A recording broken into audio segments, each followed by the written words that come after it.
with the Browns does not have Shedeur Sanders in it. We're going to get to that. First, Cleveland just glad to get Sanders back at practice after he missed some time with arm soreness. Shedeur's been getting limited reps when he has been practicing, saying that he doesn't want his father, Coach Prime, to visit him at training camp until, quote, I get where I want to go. More from Shedeur.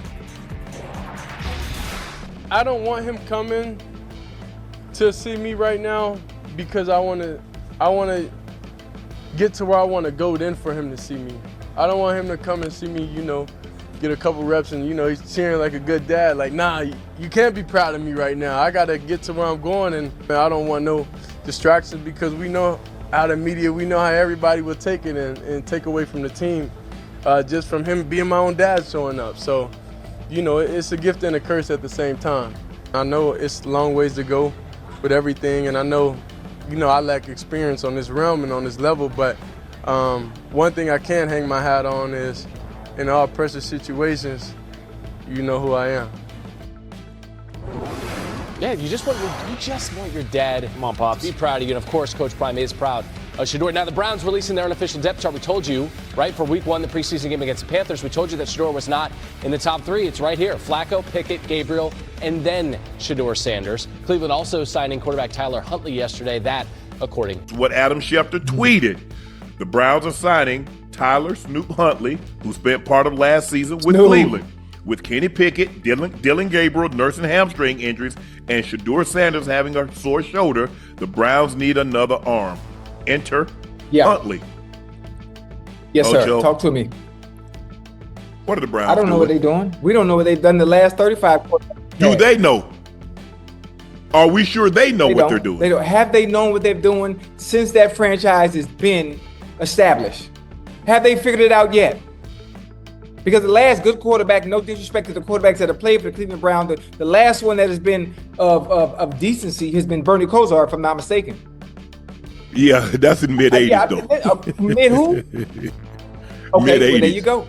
There you go. That's no disrespect to any of the quarterbacks that have played there, but it is what it is. We talk about consistency. Have we had one for a decade that we've been able to lean on and build around? You had a couple of years. You got a couple of years of Baker, but outside of that, no. No disrespect. Come on now. So how do we? And that's the problem that you have, Ocho. How are we supposed to trust this organization when it comes to choosing quarterbacks at the position when they haven't figured it out all these years? All of a sudden, now they got all the Now they got all the sense. They're supposed to have all the sense now. The depth chart to me, I'm gonna let you go. The depth chart to me doesn't mean anything. We know what Joe Flacco will do when the lights come on. Kenny Pickett had his opportunity when he was drafted to the Steelers. So we've seen the sample size of that already. I mean, no disrespect to him, he's not the answer. Dylan Gabriel had success at Oregon when the lights come on. But it's a different ball game in the NFL with them grown men that got mouths to feed. Everyone should get an ample chance to win their starting position. We already know who quarterback one is going to be. We know who that's going to be. The depth chart doesn't mean anything. What they're trying to do is they're trying to break young Bull. They're trying to break him, huh? That's all it is. From the draft process to getting drafted in the 5th round to the owner coming out and saying what he said last week to now. Man, come on with that bull jive, man.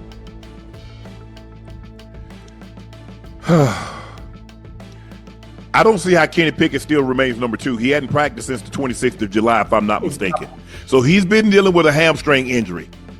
But when you go out and sign somebody in free agency, I guess that does tell you they do think highly of him because they signed him. Dylan Gabriel, he's dealing with a hamstring.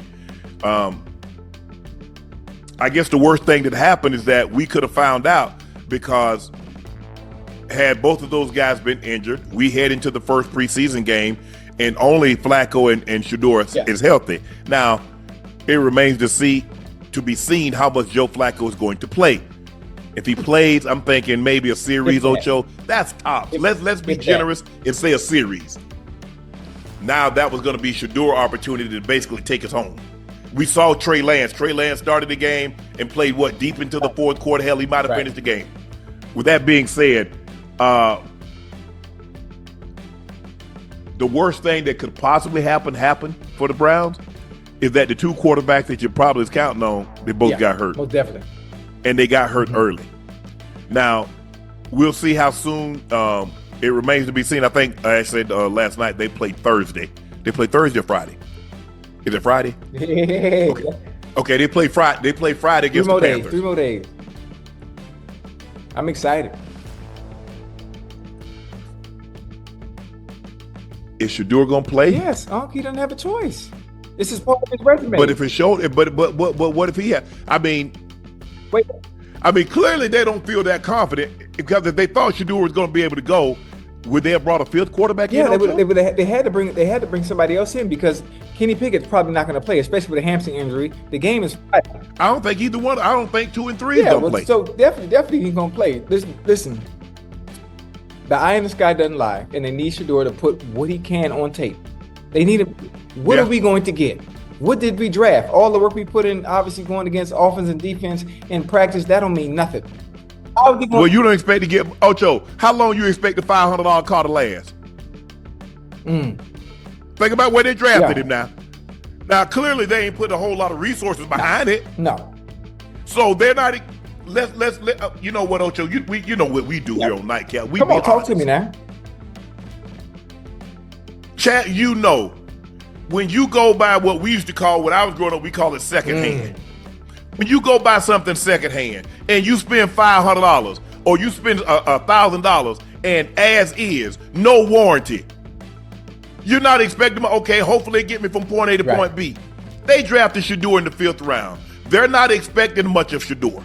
They didn't, because if they thought that much of him, they'd have drafted him higher. If they thought that much of him, they would have given him a fair opportunity. But that's not what they've done. And I'm not, look, that's their organization. They run it how they see fit. But I don't know, people in Cleveland, I don't know how you would still have trust in this organization, considering how many quarterbacks, and every quarterback they say, oh, he's franchise. You said that with Derek Anderson, and you said that before him, and you said that after him. Baker got injured, and you moved on from him. Now, Baker didn't have the weapons that he has in Tampa. I don't think Baker's like, oh my God, I wish I could have stayed in Cleveland. The weathers are not licensed in Tampa, and there's no state income tax, and he has a great support system around him. With all that being said, I don't think it's much to like, boy, maybe they bet against him. Listen, it happens all the time. I don't want to. If Shedeur, how does that make me look? If Shedeur looks well, Ocho. Wait, excuse me. The adversity and the obstacles that young bullets had to endure in general. He's been prepped for this. He's been prepped for this. Oh, they're against me. Since he got drafted, when he dropped in the 5th round, he already knew what time it was. When your opportunity gets there, when you get your opportunity, you have no choice but to shine. You have no choice. They're betting against him not to do well. Right. But if you want me to win the race, Ocho, you got to put me on a thoroughbred like everybody else. You can't give me a Clydesdale and say, go win this race. Let me ask you this. When he is in the game, is he going to get the first team offensive line? No. Because that's what, when they want to give you a serious look, Ocho. You and I both played this game for a long period of time. When they want to give a receiver a serious look, they let him run with the ones. They don't continuously see what he can do with the 2s and 3s. They give him a fair opportunity with the ones, the number 1 quarterback, the number 1 offensive line, and the other 1 receivers on the opposite side of him. Quarterbacks, when they are running backs, when they really want to see what you can do, they let you run with the number 1 O-line.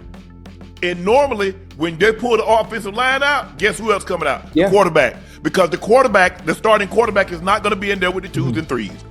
The starting running back is not going to be in there with the 2s and 3s. So I'm going to be very interested to see. It is the first preseason game. And given the way the preseason is done now, starters don't normally play. No. They don't normally play, and they don't play much. So Shedeur is going to have to make wine with the water the well water that he's been given. He's going to be all right. He's not been given purified water. He's not been given bottled water. So he's going to have to make do with what he has. This is the good thing, though. The cards that he's dealt on Friday night when he enters that game, regardless of what's surrounding him, he's going to make something happen. when he does make something happen, when he's able to make something out of nothing, and this is no disrespect to the 2s and the 3s and the 4s that are trying to make that team. Everybody out there vying for a job. For sure. But you and I both know, Ocho. I know, but listen, there are only about 5 jobs up for grab. They know within 40 guys, 41 guys, who's going to be on that roster. Yeah. Oh, listen, they don't know. They don't know yet, because what they're planning on and what they're trying to do, whatever it may be, when he gets his opportunity, all they got to do is knock the door down. I don't care what you put around me. I'm going to show you I'm going to get the job done. So imagine if I can get out there and cut up on Friday with 3s and 4s and 2s at my helm. What you think gonna happen when I got the 1s? What you think gonna happen when I got Judy, huh? And Joku,